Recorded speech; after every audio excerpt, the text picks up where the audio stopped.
Speaker seat ని ఉద్దేశించి BRS MLA Jagadish Reddy చేసిన వ్యాఖ్యలపై కాంగ్రెస్ శ్రేణులు భగ్గుమన్నాయి. తెలంగాణ వ్యాప్తంగా అనేక చోట్ల ఆందోళనకు దిగాయి.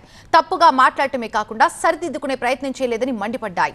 బీఆర్ఎస్ నేతల దిష్టి బొమ్మలని దగ్ధం చేశారు.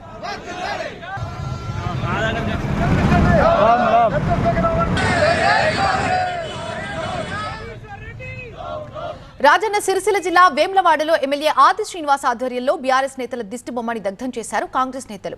జగదీష్ రెడ్డి మాట్లాడిన తప్పుని బీఆర్ఎస్ నేతలు సమర్థించారని ఆది శ్రీనివాస్ ఆగ్రహం వ్యక్తం చేశారు.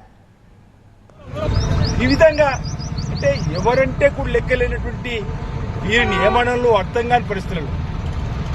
ఓవైపు సంపత్ కుమార్ గారు మా ఏఎస్ సెక్రటరీ ఇప్పుడు గతంలో అసెంబ్లీలో ఒక మాట మాట్లాడితే అతను వెంటనే సస్పెండ్ చేశారు. అంటే దళితులంటే దళిత బిడ్డలంటే లెక్క లేకుండా ఇష్టానుసారంగా మాట్లాడినటువంటి మాటలు తప్పుపడుతుంది.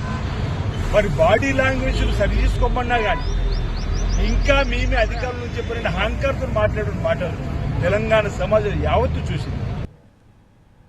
అటు ఖమ్మం జిల్లా వ్యాప్తంగా కూడా కాంగ్రెస్ నిరసన చేపట్టింది. జగదీష్ రెడ్డి వ్యాఖ్యలు, ఆ వ్యవహార శైలిని ప్రతి ఒక్కరూ ఖండించాలంటున్నారు. ఖమ్మం, మధిర, సత్తుపల్లి, కొత్తగూడెంలో కాంగ్రెస్ శ్రేణులు నిరసనకు దిగాయి.